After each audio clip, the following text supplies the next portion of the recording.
अगला प्रश्न थोड़ा गंभीर है।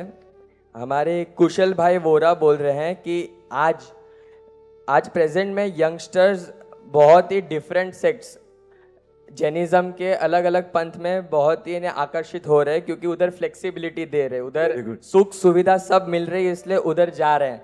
तो उन लोग को कैसे मोटिवेट करें कि वो लोग हमारे यहाँ जुड़े रहे। और एक बहन का ऐसा ही टाइप का सेम प्रश्न था। उनका मानना है कि प्रतिक्रमण, ये सामायिक, ये सब क्रिया का अलग महत्व है, पर बहुत ऐसे जैन आश्रम है जो मानते हैं कि प्रतिक्रमण क्यों करना चाहिए, ये सब से दोष थोड़ी हटेगा, दोष का निवारण थोड़ी होगा। तो ये सब आश्रम, ये सब नए नए पंथ के लिए आपका क्या कहना है? बरोबर है। प्रश्न बहुत गंभीर है, सच में गंभीर है। आजकल बहुत सारे ऐसे नए नए पंथ शुरू हो गए।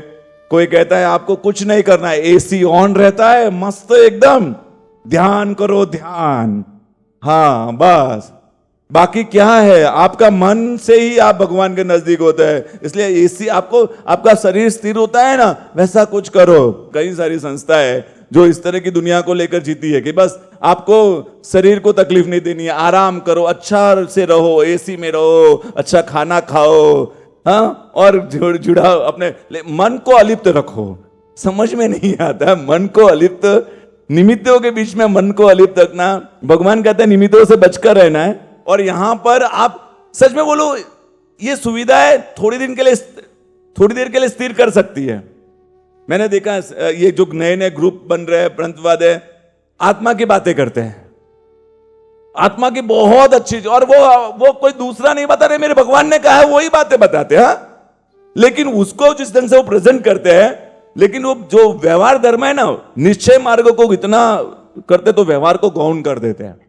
फिर आपका जीवन, आपका व्यवहार उसको बहुत गौण कर देते हैं। और निश्चय और व्यवहार ये दोनों पहिए हैं, एक भी पहिया कमजोर होगा तो नहीं चलता है। ये बहुत बड़ा विषय हो जाएगा, मैं छोड़ूंगा तो मुझे 10 लगता है 10 यहीं बच जाएगा व्यवहार और निश्चय की दुनिया में।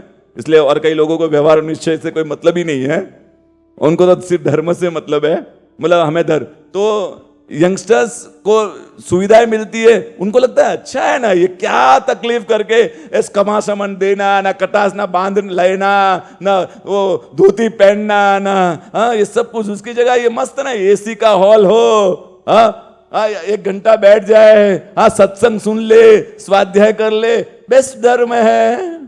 लेकिन मेरी भगवान की मूल परंपरा है ना, उसके साथ ये नहीं चलता है। मेरे भगवान ने ये परंपरा नहीं बताई। मेरे भगवान ने साधु धर्म बताया है, यति धर्म बताया है, दीक्षा लेना है, सहन करना है, क्योंकि सहन करने से साधना बढ़ती है, सहन करने से साधना बढ़ती है। शरीर को जितना फ्लेक्सिबल रखोगे ना, फिर वो फ्लेक्सिबिलिटी में जाएगा। मैं तो ये कहता हूं, आपको गर्मी सर्दी इन सब से कोई मतलब ही नहीं होना चाहिए। साधना का ढांचा है ना, वो अनुकूलता पर नहीं, प्रतिकूलता पर टिका होना चाहिए। कि आप एसी हो या गर्मी हो, आपकी साधना का कोई उससे लेना देना नहीं होना चाहिए। लेकिन यहां तो एक ही बता रहे कि नहीं, एसी में रहे हो आप सुविधाओं को भोगो और आप धर्म करो। मुझे समझ में नहीं आता है, नहीं चलता है। सुविधाएं नहीं छोड़ना है, राग नहीं छोड़ना है।